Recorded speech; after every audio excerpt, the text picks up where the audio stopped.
예, 여러분들 오랜만에 보니까 되게 설렙니다. 소개팅 나온 느낌이랄까요? 되게 오랜만인데요. 그 재래시장 가보면 그 느낌 아시죠? 장이 열리면 되게 분주하잖아요. 저희 교회가 늘 그렇습니다. 교회와 그 장터 그 중간 어디쯤에 있는 그 느낌으로 주일 예배를 드렸을 때가 참 오래됐던 것 같아요. 근데 하나님께서 이 상황을 또 열어가셔서 감사하게도요. 이 자리에서 여러분들과 함께 대면하여서 예배드릴 수 있는 게 얼마나 감사한지 모르겠습니다. 오늘도 하나님께서 우리에게 나누실 허락하실 은혜가 크실 줄로 믿습니다. 이 은혜를 통하여서 저와 여러분들에게 주신 하나님의 말씀이 우리의 삶의 원동력 되기를 축복합니다. 제가 요즘 운동을 하고 있습니다. 코로나 1단계가 이제 되면서 헬스장에 등록을 했는데요. 보시다시피 제가 이걸 지금 열고 있지 않습니까? 안 잠깁니다. 이제 옷이 굉장히 고통스러워하고 있고 버거워하고 있습니다. 너무 크게 웃으시는데요. 제 중부지방이요. 갈수록 팽창을 하고 있습니다. 그래서 보니까 이제 운동을 해야겠더라고요. 사람들이 자꾸 물어봐요. 이렇게 배가 나오냐고. 근데 저는 가슴이 들어간 거라 그랬거든요. 배가 나온 게 아니라 가슴이 들어간 거다. 근데 언제까지 이렇게만 할 수 없으니 다시 등록을 해서 시작을 했는데요. 제 취미가 원래 헬스였습니다. 헬스를 했는데 그 운동하러 가보면요. 운동보다는 노가다를 하고 오시는 분들이 계십니다. 그러니까 운동을 하려면요. 운동이 제대로 되려면 내가 움직이고자 하는 근육을 제대로 거기에만 집중해서 해야 운동이 됩니다. 해보셔서 아시죠? 그 느낌. 근데 힘만 그냥 무작정 쓰고 힘만 그냥 거기다 쏟고 오시는 분들이 계세요. 그러면 가서 여쭤보고 싶어요. 도대체 어디를 운동하시는 거세요? 이렇게 물어보고 싶어요. 제가 또 이번 주에 이발을 했습니다. 정확히는 어제 했는데요. 어제 이제 갔는데 제가 평소에 자주 이렇게 부탁하신 디자이너 선생님이 계셨어요. 근데 제 머리 이렇게 보더니 왜 이렇게 각질이 많아 막 이러시는 거예요. 머리에 다 있는 데서. 제가 눈빛으로 그만하세요 이렇게 하는데도 각질이 너무 많다는 거예요. 오늘 머리 감는데 30분 들였습니다. 제가. 그분이 이렇게 알려주시더라고요. 머리를 감을 때는 참고하시면 좋은데 이 지문을 사용해서 이 두피를 빨래하듯이 바득바득 문대야 이 각질이 없어진다는 거예요. 저한테 물어보더라고요. 혹시 검은 옷 입을 때 어깨에 하얀 거 많이 안 떨어지셨어요? 예, 그런 적 없습니다라고 거짓말을 했는데 보니까 그랬던 것 같아요. 이 머리도 감는데 제대로 하려면 또 운동도 하는데 제대로 하려면 힘이 많이 들어가고요. 신경이 많이 쓰입니다. 비단 이 일뿐만 아니라 어떤 일을 제대로 하고 또 잘하기 위해서는요. 참 많은 노력과 참 많은 신경이 쓰이기도 하고요. 또 그것을 하기 위한 동기부여도 정말 중요한 것 같습니다. 여러분 요즘 살맛 나십니까? 표정을 보아하니 전혀 아니신 것 같은데 요즘 참 살맛이 안 납니다. 우리가 바라보는 이 상황과 환경은 여전히 불이한 것 같고요. 여전히 부당한 모습인 것 같습니다. 그래서 고난의 시대에는 늘 위대한 노래가 나오기 마련인데요. 얼마 전에 나훈아 선생님께서 테스 형이라는 노래를 작사 작곡하셨습니다. 테스 형 다 같이 세상이 왜 모르시는군요. 위대한 노래입니다. 한 번쯤 들어보시길 바라겠습니다. 이 노래 가사를 가만히 들여다보면요. 너 자신을 알라라고 이야기했던 소크라테스가 우리에게 너 자신을 알라고 했던 그 소크라테스가 실제로 이 잘 살려고 하는 우리의 모습이 잘 안다 그래서 잘 살아지는 건가? 라는 반문이 들 정도로 되게 무의미해 보인다라는 거예요. 진짜 잘 산다는 게 무엇일까요, 여러분? 요즘 우리가 삶에 대해서 동기부여가 되는 게 쉽지가 않고요. 그리고 신앙도 마찬가지인 것 같아요. 가뜩이나 사는 것도 힘든데 신앙인으로서 믿음을 지키고 또 교회에 나오고 예배를 드린다는 것은 우리에게 또 다른 부담이고요. 우선순위에서 조금은 밀리는 일들이 되어 있지 않나 이런 생각을 해보게 됩니다. 하박국도 마찬가지였습니다. 그가 살고 있던 시대는 고난의 시대였고요. 그 고난의 시대를 살아가면서요. 그 어디에서도 삶을 살아가도록 만들어내는 동기부여를 받기가 참 쉽지 않았습니다. 고난의 시대를 살아가는 사람들의 특징이 그런 것 같아요. 동기부여를 받기가 참 쉽지 않습니다. 어떻게 해야 잘 사는 것일까? 오늘 하박국이 본문 말씀을 통해서 하나님께 대하여 두 가지 질문을 하는데요. 그 두 가지 질문을 짧게 요약하면 이렇습니다. 하나님, 어떻게 해야 잘 사는 건가요? 하나님, 이 고난의 시대에 불의하고 때로는 내가 당한 이 처사가 부당하게 느껴지는데 하나님, 어떻게 해야 잘 사는 것입니까? 이렇게 하박국이 질문하고 있더라는 거죠. 하나님께서는 질문하고 있는 하박국에게 오늘 말씀을 통해서요, 고난의 시대를 살아가는 사람이라면 누구나 던질 수 있는 이 질문에 대해서요, 어떻게 말씀하시는지, 그리고 어떻게 힘을 주시는지 분명히 나타내 보이고 계십니다. 오늘 그 은혜가 저와 여러분들과 함께하기를 축복합니다. 오늘 본문은요, 크게 세 부분으로 나누어 볼 수 있습니다. 말씀 봉독은 짧게 2장 1절에서 5절까지만 우리가 함께 읽었는데요, 제가 오늘 함께 살펴보고자 하는 본문은 1장 1절에서 2장 5절까지의 말씀입니다. 말씀이 너무 길다고 겁먹지 마십시오. 제가 요약해서 잘 전달하도록 하겠습니다. 크게 세 부분인데요, 첫 번째 단락은 1장 1절에서 11절, 그리고 12절에서 17절, 2장 1절에서 5절, 이렇게 크게 세 부분으로 나누어서 오늘 본문 가운데 하나님께서 우리에게 어떤 은혜를 주시고자 하시는지 살펴보도록 하겠습니다. 1장 1절을 함께 보실까요? 우리 개역 개정 성경 지금 화면에 나와 있는데요, 함께 읽어보도록 하겠습니다. 시작. 선지자 하박국이 묵시로 받은 경고라. 1절까지입니다. 이 하박국서라는 예언서는 이 예언서는요, 다른 선지서와는 조금 다릅니다. 어떻게 다르냐면, 보통 다른 예언서들은 어느 왕 시대에 누가 얼마 동안 활동을 한, 누가 기록한 예언서다, 선지서다, 이렇게 나와 있는데요, 하박국서는 오늘 그 모든 설명을 생략하고 선지자 하박국이 묵시로 받은 경고다라고 시작을 합니다. 굉장히 시작이 무겁죠. 여기서 주목해야 될 단어가 두 가지가 있습니다. 첫 번째 단어는 경고이고요, 두 번째 단어는 받은이라는 단어입니다. 먼저 받은을 의미를 살펴보겠습니다. 이 받았다라는 단어는요, 보았다라는 단어로 해석하는 것이 훨씬 더 정확한 의미입니다. 그러니까 지금 하박국이요, 이 말씀을 기록하기 전에 하나님께서 어떤 분이신지를 보았고요, 하나님께서 어떤 일을 행하실 것인지를 지금 보고 있는 겁니다. 그리고 이 경고라는 단어는요, 들어올리다 라는 단어에서 파생한 짐이라는 뜻을 가진 단어입니다. 그러니까 너 앞으로 그렇게 하지 마, 이렇게 경고하는 의미에서의 경고가 아니라 짐으로서의 의미의 경고입니다. 조금 더 이 단어의 어원적 의미를 살펴서 정확히 해석을 하면 이것은 들려 올려지다라는 의미를 더 강조하고 있는 단어입니다. 그래서 1장 1절을 요약하면 이렇습니다. 하박국이요, 하나님께서 나타내 보이신 그분의 모습과 그분의 일하심들을 사람들에게 들려 올려지는 것처럼 다 나타내 보이고 있는 말씀이다 라고 시작을 하고 있는 겁니다. 이해가 가시나요? 오늘 하나님의 말씀에 이 1장 1절에 깔려있는, 그리고 이 하박국서 전체에 깔려있는 하나님의 전제가 있습니다.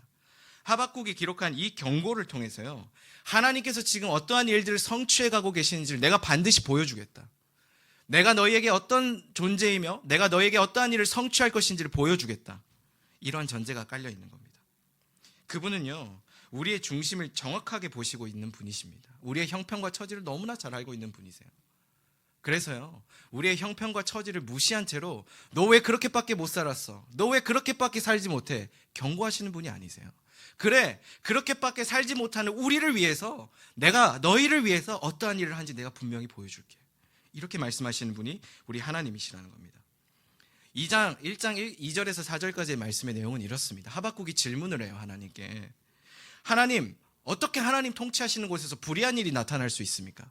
여기에 하나님 통치하시는 곳이라는 장소가 특정되어 있지는 않아요.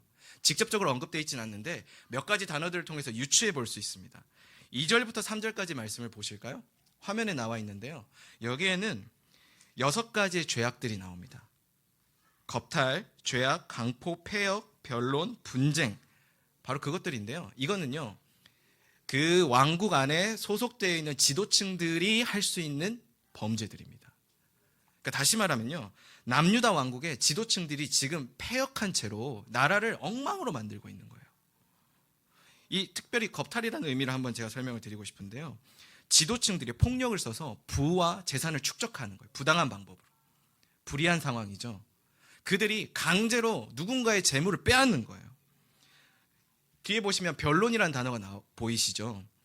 재판을 하는데 돈 많은 놈이 이기는 거예요. 변호사 많이 데리고 온 사람이 이기는 거예요. 무엇이 정의이고 무엇이 사실인지를 밝혀내는 이 법정 앞에서 하나님의 정의가 무의미해 보일 정도로요, 변론과 분쟁이 일어나고 있었다라는 겁니다. 그래서 여기서 가장 중요한 표현이 무엇이냐면 어느 때까지 어찌하여라는 의문사입니다. 지금 하박국이 묻는 질문은 이렇게 정리해 볼 수 있어요. 하나님, 이 부당하고 불의한 이러한 상황이 도대체 언제 끝나는 것입니까? 그리고 왜 안 끝나는 것입니까? 하박국이 항의하듯이 묻고 있는 겁니다. 좀 더 와닿게 해석해 볼까요? 하나님 지금 어디에 계시죠? 하나님 지금 뭐 하고 계십니까? 하나님이 계시다면 이런 일들이 일어날 수 없는데 도대체 언제 끝나는 건가요? 이렇게 묻고 있는 겁니다. 불의의 모습을 가만히 들여다보면요, 하나님 아닌 다른 것들이 하나님 노릇을 할 때 불의한 상황들, 불의한 일들이 퍼져나가게 되어 있습니다. 오늘 이스라엘의 모습을 통해서 우리가 그걸 발견할 수 있어요. 하나님이 그 통치를 회복하지 못하는 자리에 불의가 반드시 싹틉니다. 여러분의 삶은 어떠세요? 하나님 다스리시고 하나님 주권 아래, 하나님의 통치 아래 살아가고 계십니까? 말만 들어도 사실 좀 부담스러우시죠? 그러나 여러분 분명히 기억해야 됩니다. 우리 삶 가운데 당하는 고난에, 우리 삶 가운데 당하는 부당한 그 상황에, 우리 삶 가운데 경험하고 있는 그 불의 가운데 정말 중요한 것은 무엇이냐면 그것이 해결되는 게 중요한 게 아니에요. 그 불의한 가운데, 그 부당한 가운데 내가 해결할 수 없는 그 문제를 가지고 낑낑대고 있을 때 하나님 진짜 그 상황의 주인 되고 계시냐, 이게 훨씬 더 중요하다는 거예요. 여러분, 하나님은 선하시기 때문에요, 인간의 상황에 연연해하지 않으십니다. 요셉이 감옥에 갇혔을 때도 함께 하셨고요, 아브라함이 그가 하나님 앞에서 의인이 되지 않았을 때도 함께 하셨습니다. 로마서에도 이런 말씀이 있죠. 우리가 아직 죄인 되었을 때, 우리가 연약하여 죄인 되었을 때 그리스도께서 우리를 위하여 죽으셨더라. 우리는 악하지만 하나님은 우리와 함께 하시는 거예요. 이 질문에 대해서 하나님 이렇게 답변하십니다. 5절 말씀을 함께 볼까요? 5절 말씀에 여러 나라를 보고 또 보고 놀라고 또 놀랄지어다. 너희 생전에 내가 한 가지 일을 행할 것이라. 누가 너희에게 말할지라도 너희가 믿지 아니하리라. 보라, 내가 사납고 성급한 백성 곧 땅이 넓은 곳으로 다니며 자기의 소유가 아닌 거처들을 점령하는 갈대아 사람을 일으켰나니. 하나님께서 하박국에게 이런 해결책을 주세요. 남유다 왕국 안에 있는 불의의 문제, 패역의 문제, 죄악의 문제를 어떻게 해결하냐? 하나님께서 갈대아 사람들을 통해서 이것들을 해결하겠다고 이야기하세요. 이 갈대아 사람들이 누구냐면 바벨론 제국을 가리키는 말이거든요. 바벨론을 불러들여서 남유다를 멸망시킴으로 지금 당하고 있는 불의의 문제를 해결하겠다고 말씀하세요. 근데 이 해결책의 모양이 어떠하냐면 6절에 믿지 못할 것이다라는 말 보이세요? 5절 말씀에 6절 말씀에 보이세요? 5절 말씀입니다. 5절 말씀에 보이세요? 5절 마지막 부분에 믿지 아니하리라. 이 계획이요, 하나님께서 분명히 드러내신 건데 사람들이 믿지 못할 정도로 굉장히 놀라운 계획이라는 거예요. 물론 그 가운데는요, 불신의 의미도 담겨져 있습니다. 하나님께서 하나님 계획을 알려주셨는데 진짜 그런 거 맞아? 이런 불신의 내용도 있습니다. 그러나 한편에 더 중요한 의미는 뭐냐면 사람들이 이것들을 다 알지 못할 정도로, 다 믿지 못할 정도로 굉장히 놀라운 계획이었다라는 거예요. 하나님께서는요, 우리의 부당함의 호소에 대해서 크고 놀라운 계획들을 드러내고 계십니다. 여러분, 계획대로 잘 안 되시죠? 저희가 여기 이 자리에 와 있다는 건 어떤 의미일까요? 다 계획대로 안 됐기 때문에 와 있는 겁니다. 저도 이제 여기 온 지 1년이 넘었습니다. 한 10년 본 것 같죠? 근데 지난 이제 10월 달에 왔잖아요. 와서 한 4개월 정도 사역을 하고요, 올해 엄청나고 대단한 사역 계획이 있었습니다. 코로나가 터졌네요. 그래서 하려던 모든 것들이 다 취소가 됐습니다. 가만 돌아놓고 보면요, 제 계획이 이루어졌다면 물론 제 개인적으로 만족했을 수도 있겠죠. 그런데요, 오늘 하나님께서 이루어가고 계신 그 계획들을 저는 또한 또 보게 되는 것 같아요. 지금 저기 블라인드 쳐져 있는 저 소그룹실에서 무슨 일이 일어나고 있는지 아십니까? 부흥회가 진행 중입니다. 정희정 간사님이 거의 빌리그레한 목사님이에요. 애들을 들었다 놨다가 결단도 시켰다 회개도 시켰다가 부르짖어 막 이러면 애들이 와 이러고 난리예요, 정말. 여러분, 아이들이 화면을 통해서 접하는 거 참 힘들죠. 우리의 계획은 화면을 통해서 보는 게 아니라 얼굴과 얼굴을 마주하는 거였어요. 근데 하나님께서 화면을 통하여 얼굴을 마주하더라도요, 귀한 복음의 말씀이 그 가운데 자리하도록 인도해 가시는 거예요. 그것들을 보니까 참 감사하더라고요. 저희 청소년부요, 물론 여전히 안타깝습니다. 올 때마다 램 수면 상태로 와요. 그럼 얘네들을 깨우려면 어떻게 해야 되냐? 제가 웃기기도 했다가 뭐 재밌게도 해줬다가 뭐 막 연애 이야기도 해줬다가 그럼 듣다가 이제 본론을 들어가려면 막 이제 눈을 막 이러면서 뭐 이제 자려고 그래요. 힘들죠. 짧게 해야 되고 재밌게 해야 되고 어떻게 해야 되나 늘 고민인데요. 하나님께서 마음을 주세요. 네가 하는 게 아니다. 너의 계획대로 하는 게 아니다. 그 자리에 누가 주인 되냐? 그 계획을 이루어가는 주체가 누구냐? 하나님이시라는 겁니다. 우리의 인생도 마찬가지입니다, 여러분. 우리의 인생의 주체가 누굴까요? 하나님이십니다. 믿으십니까? 우리의 계획대로 되지 않고 있는 상황에 절망의 감정이 나를 잠식시킬 때도 있습니다. 그러나 그때 또 한편으로 바라봐야 되는 것이 무엇이냐? 우리의 삶의 주인 되신 하나님을 바라봐야 됩니다. 오늘 하박국이 하나님께 호소를 통해서요 발견했던 한 가지는 뭐냐? 하나님께서 그 계획을 이루어 가신다는 겁니다. 그 크고 놀라우신 계획, 우리의 안목과 우리의 관점으로 다 알 수 없는 그 계획들을 하박국은 보았던 것입니다. 근데 문제가 하나 있어요. 뭐냐면 이 계획도 또한 하박국의 계획과 달랐다라는 거예요. 1장 12절 말씀 함께 볼까요? 우리 1장 12절 말씀 함께 읽어보겠습니다. 시작. 선지자가 이르되 여호와 나의 하나님 나의 거룩한 이시여 주께서는 만세 전부터 계시지 아니하시나이까.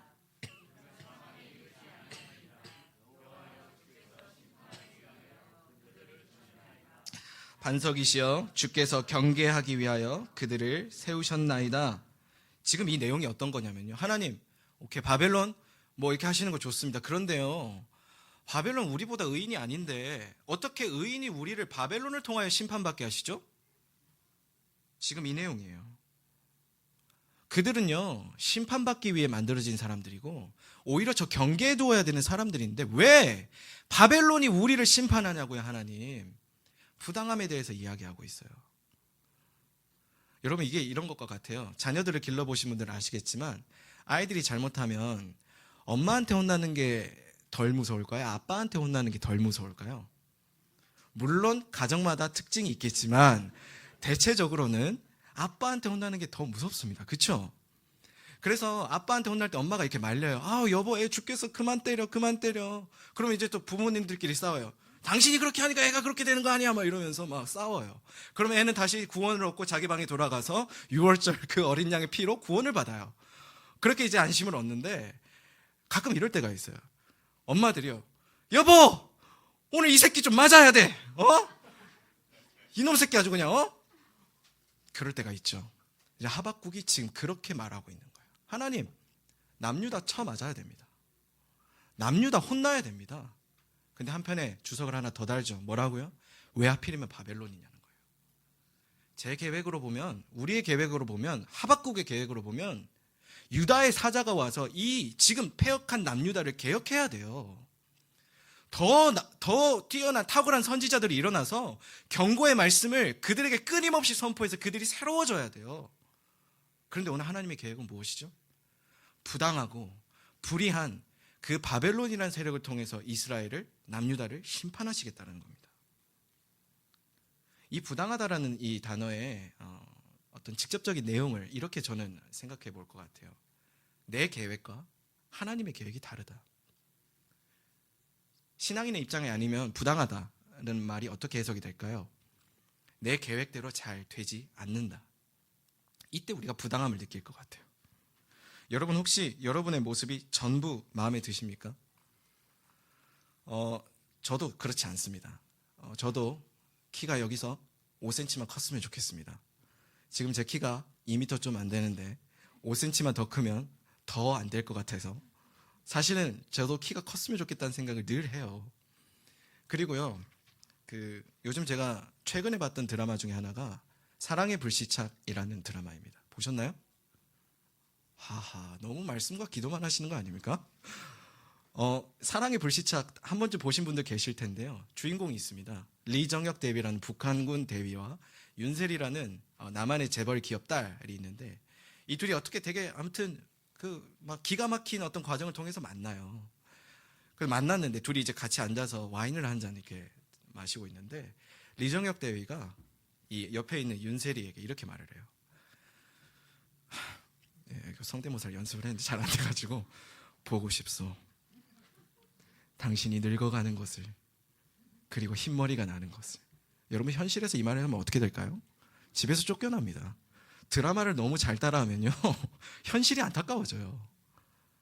왜 드라마가 나올까요? 우리의 현실에 이루어지고 싶은 그 결과는요 사실 잘 안 이루어지는데 드라마 속에서는 그게 드라마틱하게 이루어지거든요. 현실과 전혀 다른 내 기대가 드라마 안에서는 분명히 존재하거든요. 그러면서 우리가 뭘 느낄까요? 저 안의 주인공이 내가 됐으면 좋겠다. 그 최근에 누구에게 물어봤어요. 드라마를 왜 보냐고. 주인공이 잘생겨서 본대요. 그 비밀의 숲 보셨습니까? 그 박보검 나오잖아요. 박보검 이야기만 들으면 얼굴에 막 미소가 번지시죠. 저도 박보검처럼 생겼으면 좋겠습니다. 제가 만약에 박보검이었다, 대한민국 한국교회 역사상 최초로 예배 예약제가 시행될 것 같습니다. 다음 주에 저 예배 드리러 갈 텐데 혹시 자리 있나요? 아, 죄송합니다. 대기번호 488번이세요. 생각만 해도 흥분돼요. 너무 좋고요. 부흥? 아무것도 아니죠. 막 제가 서 있는데 막 자매님들 울어요. 막 전도사님 이러면서. 죄송합니다. 그렇지 않을까요? 현실은요 우리에게 참 이런 안타까운 심정을 전해주는 게 있는 것 같아요. 아이들에게 제가 물어봤어요. 야, 너 좋아하는 연예인하고 만날 거면은 군대 3번 갈래? 진짜 뇌가 없는 애들은요 네 이렇게 대답을 해요. 군대 갔다 오신 분들 그러시겠어요? 그러시겠습니까? 정원 형제? 차라리 다시 태어나겠다는 고백을 할 겁니다. 군대 안 갔다 와본 애들이요 전쟁 놀이를 해요. 결혼을 안 해본 애들이 소꿉놀이를 합니다. 집에서 소꿉놀이들 하십니까? 보기만 해도 그 끔찍한 설거지거리들을 놀이로 한다? 말이 안 되죠. 우리의 현실은 어떠냐? 나의 기대와 나의 소망과는 전혀 다른 모양이에요. 그래서 드라마가 있는 거예요. 이별 노래가 왜 있을까요? 이 사람 없으면 죽을 것 같은데 이 사람은 지금 나를 사랑하지 않기 때문에 노래가 나오는 거 아니겠습니까? 점점 더 멀어져 간다. 죄송합니다. 자꾸 이렇게 이입이 돼요. 저도. 사랑하는 여러분, 내 생각과 내 계획대로 이루어지지 않는 그 순간을 바라보면서 어떤 마음을 품으세요? 저는 이런 마음이 들어요. 내 계획은 이루어지지 않고 실패했더라도 더 크고 위대하신 하나님의 계획이 분명히 존재하는구나. 오늘 내 계획이 무너졌나요? 오늘 여러분들의 기대가 무너졌나요? 여러분들의 삶 가운데 좌절과 실망과 낙심이 찾아오고 계신가요? 그게 하나님의 계획이 이루어지고 있다는 반증이에요. 여러분, 신구약 그 중간기에 하나님 침묵하셨다고 하지만 하나님 준비하셨어요. 이 땅에 다시 오실, 우리를 구원하실 예수 그리스도를 신실하게 예비하셨어요. 그 사람들은 답답했겠죠. 주님 도대체 언제 다시 오십니까? 이 이스라엘을 회복하실 그 주님 언제 오십니까? 그렇게 그토록 기다렸던 주님이요 예비하심으로 다시 오셨어요. 여러분, 우리의 삶 가운데 하나님께서 이루어가시는 계획이 있습니다. 그 계획을 바라볼 때 우리 삶 가운데 소망이 생깁니다. 아멘. 여러분들 삶 가운데 이 계획을 통하여서 소망을 발견하게 되는 은혜가 발견되기를 축복합니다. 첫 번째 질문은 이렇게 끝나는데요. 두 번째 질문은 이래요. 12절부터 17절까지 하박국이 한번 응답을 받았죠. 그리고 부당하다라고 하는데 이 부당함에 대해서 하나님께 한 번 더 호소할 때 하나님 이렇게 응답하십니다. 우리 2장 1절에서 5절 말씀 한번 볼까요?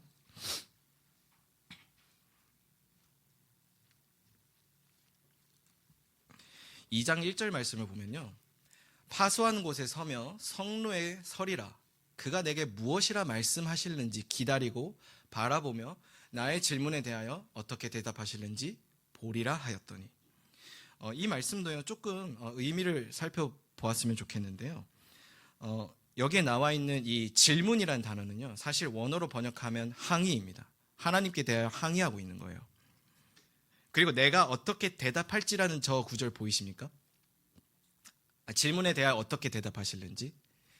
이 구절 사이에 뭐가 생략이 되어 있냐면 내가라는 대명사가 생략되어 있어요. 그러면 이렇게 다시 바꿔볼 수 있습니다. 나의 질문에 대하여 내가 어떻게 대답할지 보리라 하였더니. 이거를요 나중에 서기관들이 조금 수정했어요. 왜냐하면 하나님께 질문을 했는데 내가 자문자답을 하는 결과가 되잖아요. 내가 질문했는데 내가 대답했다 이러면은 그럼 좀 불경스러워 보이니까 서기관들이 그걸 수정했습니다. 근데 본래 의미는 내가 어떻게 대답할지를 보리라 하였더니 이렇게 바라봐야 합니다. 그럼 이게 가리키는 의미, 이것이 표현하고자 했었던 그때의 모습이 무엇이었을까요? 하박국에게도 쏟아지는 질문이 있었어요. 하박국이 하나님께 던졌던 그 질문을 당시에 살아가던 수많은 사람들이 하박국에게 던지고 있었던 거예요. 왜 하필이면 바벨론이죠? 왜 하필이면 이런 부당하고 불의한 세력들이 지금 이때에 나타나는 거죠? 왜 의인들이 고통을 당하죠? 왜 하나님 나라는 오지 않는 거죠? 왜 주님이 보이지 않는 것입니까? 하박국에게 이렇게 똑같이 질문했다라는 거예요. 근데 하박국에게 답이 없잖아요. 자기가 들은 것도 불의한 세력을 바벨론을 통하여서 멸망시키겠다는 것이었으니까. 그래서 이런 호소를 하나님께 드리는 거예요. 하나님, 지금 사람들이 난립니다, 하나님. 네? 이거 어떻게 대답해 줘야 되나요? 라고 묻는 거예요. 하나님은요, 그러한 시대적인 항의와 호소에 대해서요, 하나님의 계획을 반드시 이루실 것을 약속하세요. 3절 말씀 함께 볼까요? 이 묵시는 정한 때가 있나니 그 종말이 속히 이르겠고 결코 거짓되지 아니하리라. 비록 더딜지라도 기다리라. 지체되지 않고 반드시 응하리라. 보이지 않지만 하나님께서 또 한 번 약속하시는 거예요. 하나님께서 반드시 그 일을 이루시겠다고 약속하시는 거예요. 보이지 않니? 아니, 내가 반드시 그 일을 이룰 거야. 두려워하지 마. 내가 너희와 함께하는 거야. 이렇게 말씀하시는 거예요. 4절 말씀을 함께 읽어보겠습니다. 2장 4절인데요. 함께 읽어볼까요? 시작. 보라, 그의 마음은 교만하며 그 속에서 정직하지 못하나 의인은 그의 믿음으로 말미암아 살리라. 하나님께서 이러한 질문과 호소와 여러 가지의 그 항변들을 하고 있는 사람들에게 무엇이라고 말씀하세요? 약속하시면서 그래, 기다려. 내가 너희를 위하여서 일할 거야. 그래, 기다려. 내가 너희를 위하여서 약속한 이 일들을 반드시 이룰 거야. 이렇게 약속하시는 거예요. 그래서 믿음이 뭘까요? 여기에서 말하는 믿음은 기다림이에요. 내 뜻과 내 계획대로 되지 않는 이 상황 가운데 하나님의 계획이 반드시 이루어질 것들을 기다림으로 바라보는 거예요. 근데 여러분, 이게 말처럼 쉬우면 사실 제가 설교 안 해도 됩니다. 이거는 어떻게 보면 잘 짜여진 교리일 수 있고 조직신학일 수 있고 또한 이론일 수 있어요. 원리일 수 있어요. 우리가 믿음을 지키며 살고 기다린다는 것만큼 참 조급해지는 게 없잖아요. 고난과 시련이 있는 자리에요, 믿음으로 기다린다는 게 참 허망해 보여요. 그리고 덧없어 보여요. 왜 그럴까요? 우리의 믿음이 늘 시험을 당하기 때문에 그래요. 누군가 그러더라고요. SNS에 올려진 글을 봤는데요. 교회는 절대 무너지지 않습니다. 무너지고 있다면 그것은 교회가 아닌 것입니다. 여러분, 무너지는 모습들을 보면서요, 진짜 무너지지 말아야 될 것들을 우리가 지켰어야 됐는데 진짜 무너지지 말아야 될 것들을 너무나 쉽게 놓아버리고 또한 그렇게 될 수밖에 없는 상황 가운데 우리가 노출되어 있어요. 우리의 믿음은 늘 시험을 당합니다. 그래서 믿음에 대한 동기부여가 잘 생기지 않아요. 하박국 3장 말씀 함께 볼까요? 우리 하박국 성경을 한번 찾아봤으면 좋겠는데요. 하박국 3장 17절 말씀 보겠습니다.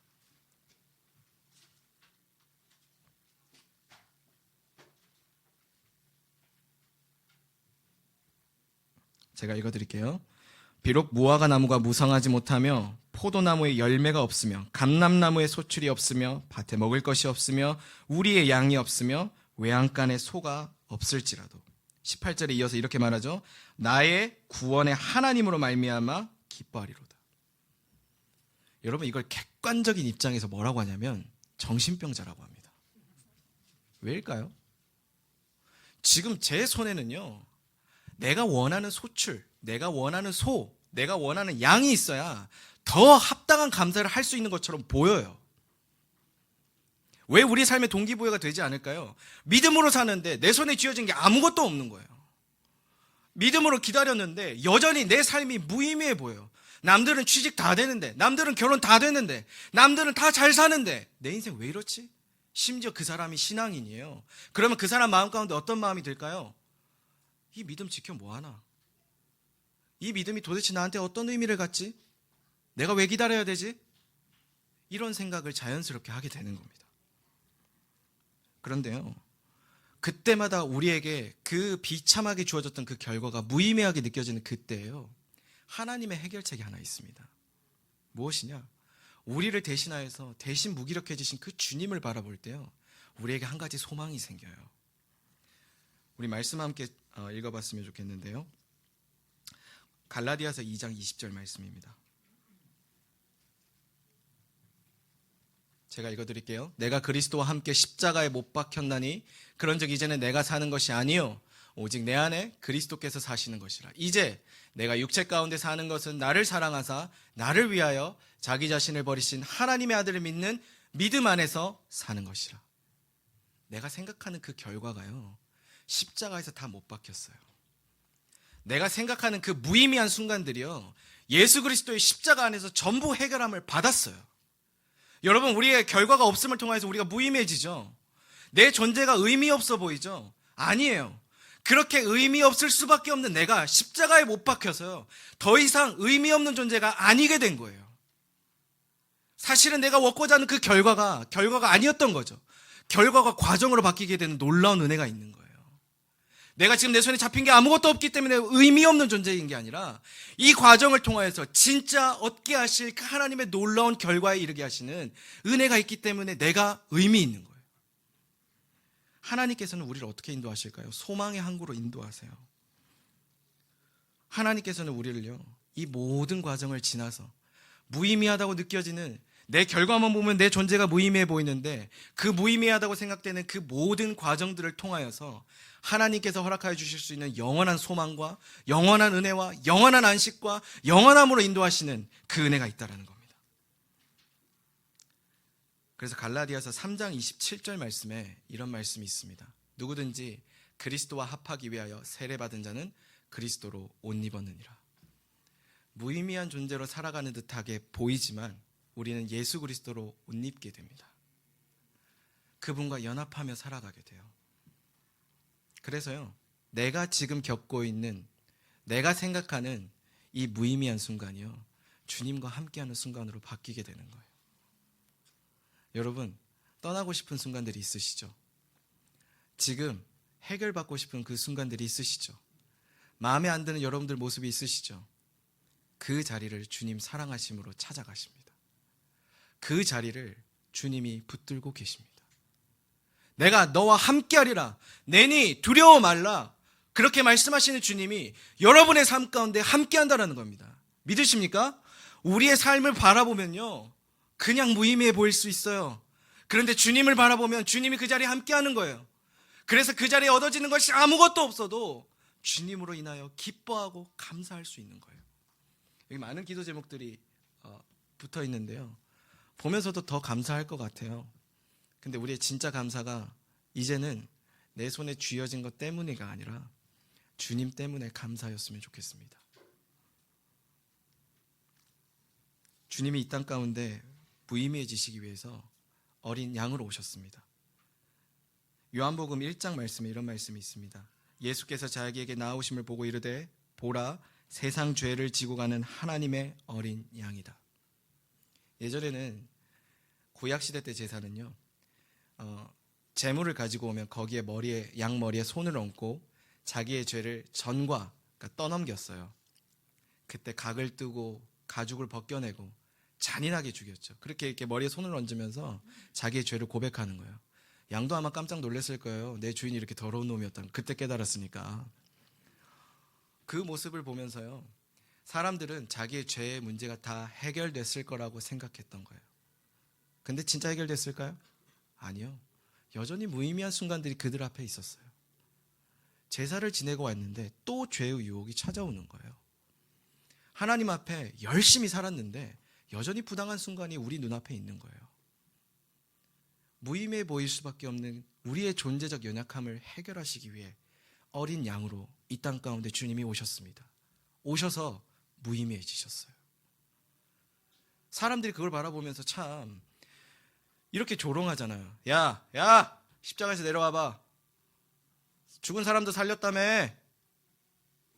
그 무의미함을 다 감당하신 거예요. 사실 그게 우리가 감당해야 되는 결과거든요. 그 감당하신 주님의 주님께서 감당하시는 그 무의미한 그 사역 때문에 우리가 다시 의미 있는 존재로 살아가게 되는 것입니다. 말씀을 정리하면서요, 한 가지 좀 결단하였으면 좋겠습니다. 여러분 어떻게 사는 게 잘 사는 것일까요? 우리 손에 내가 얻고자 하는 그 결과들을 손에 넣었을 때 우리는 잘 산다고 생각해요. 그러나 말씀은 오늘 말씀은 우리에게 그렇게 도전하지 않습니다. 오늘 말씀은 무의미해지시는, 우리를 대신하여 무의미해지신 그 주님을 바라볼 때 우리에게 영원한 소망과 우리에게 영원한 그 생명의 은혜가 흘러 넘칠 것이라고 약속하고 있습니다. 여러분들에게 이것이 영원한 소망 되기를 축복합니다. 여러분들의 계획 가운데 하나님의 계획이 이루어져 가는 그 놀라운 축복이 임하기를 소망합니다. 함께 찬양 하나 같이 고백했으면 좋겠는데요.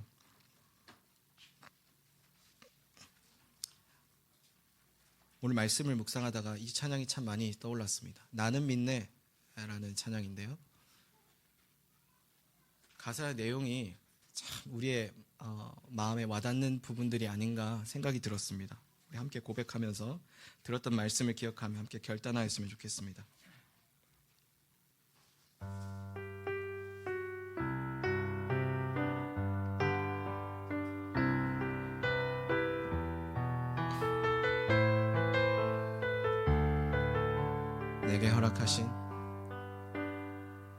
내게 허락하신 시련을 통해 나의 믿음 더욱 강하게 자라나고 험한 산과 골짜기 지나는 동안 주께 더 가까이 나를 이끄시네.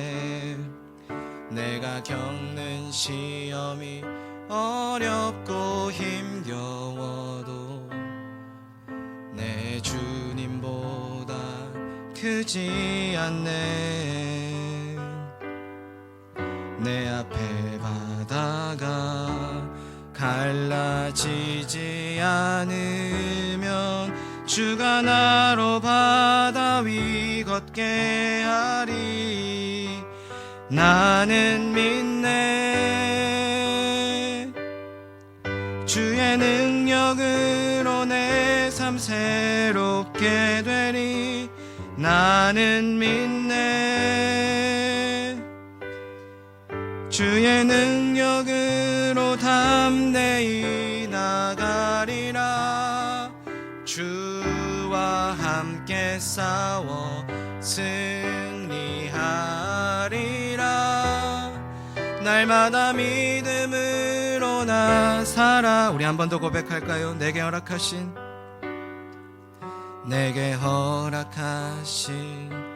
시련을 통해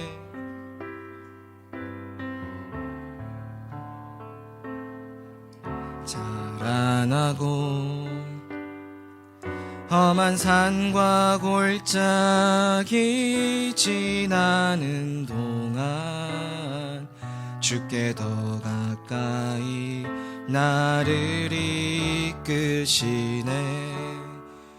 내가 겪는 시험이 어렵고 힘겨워도 내 주님보다 크지 않네. 내 앞에 바다가 갈라지지 않으면 그가 나로 바다 위 걷게. 함께 고백합니다. 나는 믿네.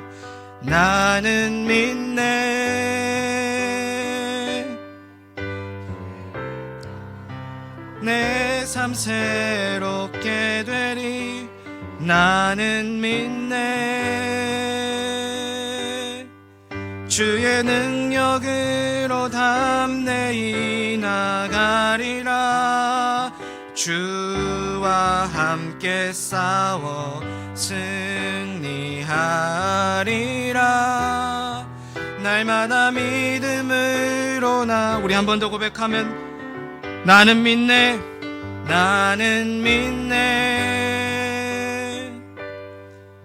주의 능력으로 내 삶 새롭게 되리. 나는 믿네. 주의 능력으로 담대히 나가리라. 주와 함께 싸워 승리하리라. 날마다 믿음으로 우리 마지막으로 한 번 더 고백할까요? 나는 믿네. 나는 믿네.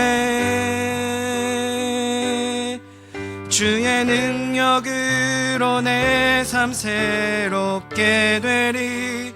나는 믿네.